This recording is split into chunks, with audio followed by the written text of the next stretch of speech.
Hey everybody, welcome to our video series on labor and delivery. Today we are talking about postpartum blues versus depression, how you tell the difference, and a little bit about postpartum anxiety and obsessive compulsive disorder, or OCD.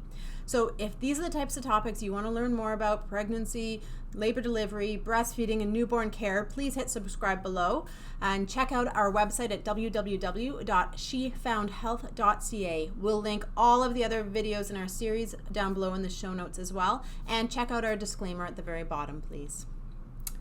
So, perinatal mental health is something that both Alicia and I feel really strongly about, and so we wanted to take a few minutes just to talk to you about what is normal to experience after you have a baby and what is a cause for concern. So after you give birth, it's super normal to feel tearful and even cry for what seems like no reason at all.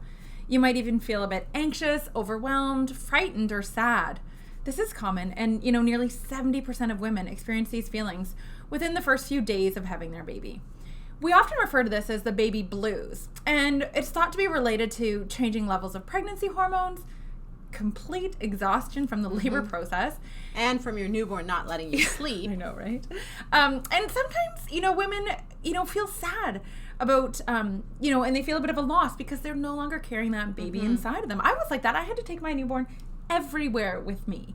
So these feelings can come in waves, and they can last anywhere from hours to days, but they often resolve within a few weeks without any formal treatment other than healthy eating, getting sleep, and getting help around the home to get used to life with a newborn.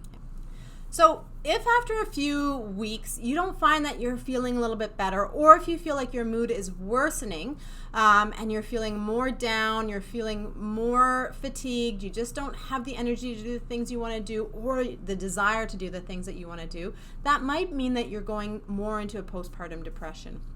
So women who experience postpartum depression often have big feelings of guilt and of sadness. They don't feel themselves, and they just don't feel like there's any way to get out of that. And the things that normally make them feel better are not working for them.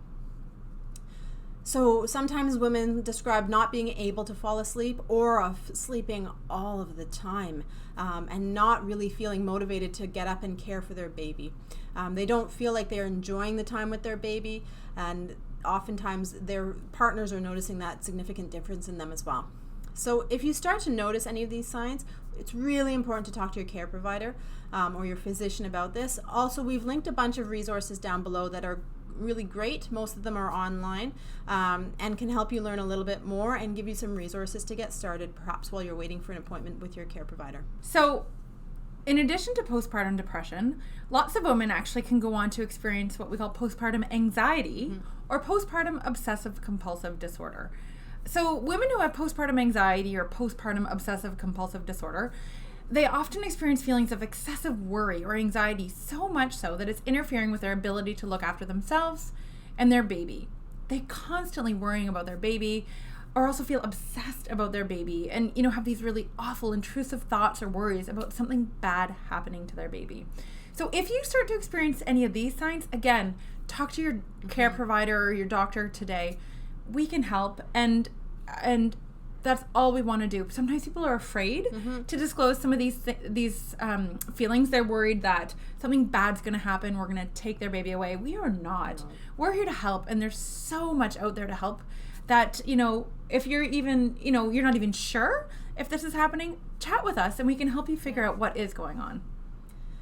And we know that about 50% of women go into pregnancy just at the very start with either a previous or a current mental health disorder, and lots of new mental health disorders come up during pregnancy and especially in the postpartum period. So this is very common. We, in our society, have a lot of stigma around mental health, and we want to stop that stigma because we want people asking for help, because the only way that we can help you get better and give you the resources for you to get better is if we know about it. So never be afraid to ask for help around mental health. There's so much we can do. Yeah. And medication isn't the only option. I know sometimes women are often afraid to talk about it because they just don't want a pill thrown at the problem. Well, we don't want to throw a pill at the problem either. Although it can be helpful in certain cases. Yeah. But the mainstay are counseling, getting your supports, doing your self-care, and then medication if we need to. Yeah. So check out those resources below. If you found this video helpful, please hit subscribe. And again, check out our website at www.shefoundhealth.ca. Have a great day.